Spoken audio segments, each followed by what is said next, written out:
Faisant partie intégrante du trône de la miséricorde, il y avait 2 chérubins d'or, Exode 25, 18 à 20. Ces chérubins apparaissaient à la fois dans le travail brodé sur les 10 tentures du tabernacle, Exode 26, 31. Les chérubins étaient présents dessus et devant le trône de miséricorde.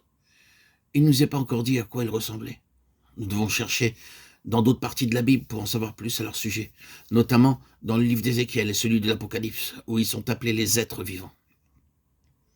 Ils sont en relation avec le ministère.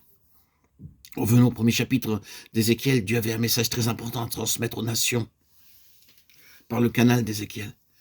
Mais avant qu'il puisse le comprendre, Dieu lui donna une vision des chérubins. En ayant cette vision constamment présente, il put transmettre dans sa plénitude le message du Seigneur au peuple. Né de nouveau, nous avons aussi un ministère à remplir. Et ce n'est qu'en apprenant la signification des chérubins que nous comprendrons la nature d'un tel ministère. Nous lisons dans Ézéchiel chapitre 1, verset 1, que le prophète était parmi les captifs, des hommes devenus esclaves à Babylone à cause de leur péché, de leur désobéissance et du péché de toute la nation. Il était près de la rivière Kébar lorsque les cieux s'ouvrirent.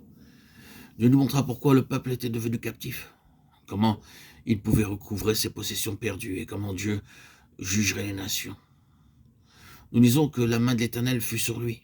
En d'autres termes, il s'identifie à Dieu dans son message. Avant cela, Ézéchiel pouvait parler à propos de Dieu, être un témoin véritable prophète ou serviteur de Dieu. Il s'était identifié avec Dieu et cette identification spirituelle lui fut montrée à travers la signification des chérubins. Au verset 4 de ce chapitre, il nous a dit qu'un tourbillon vint du nord. Le nord parle de la direction d'où vient le jugement de Dieu. Le tourbillon parle d'une grande vitesse. Dieu montre au prophète que ce qu'il disait pouvait se dérouler rapidement. Alors, un feu sortit de ce tourbillon, le feu du jugement de Dieu. Et hors de ce feu vinrent les êtres vivants. Ces êtres vivants avaient les pieds droits. L'extrémité de leurs pieds était comme des pieds de bœuf. Ils brillaient comme de l'airain brûlant. Le bœuf est le symbole du service de Dieu.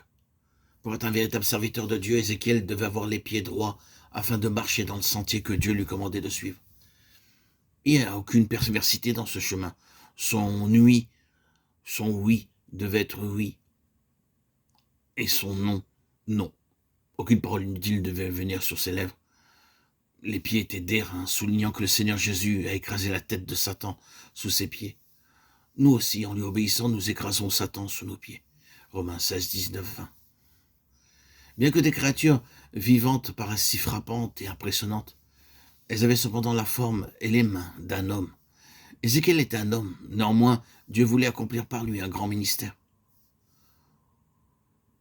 Lorsque nous naissons de nouveau, Dieu nous appelle à un ministère céleste. Il sait que nous sommes cependant de simples êtres humains. Nous devons encore manger, dormir, prendre du repos, et nous avons toutes les limitations du corps humain. En dépit de cela, Dieu nous veut pour accomplir ses plans éternels. Cela est possible alors que nous sommes identifiés par la foi avec lui, dans tous ses mouvements et le travail de ses plans.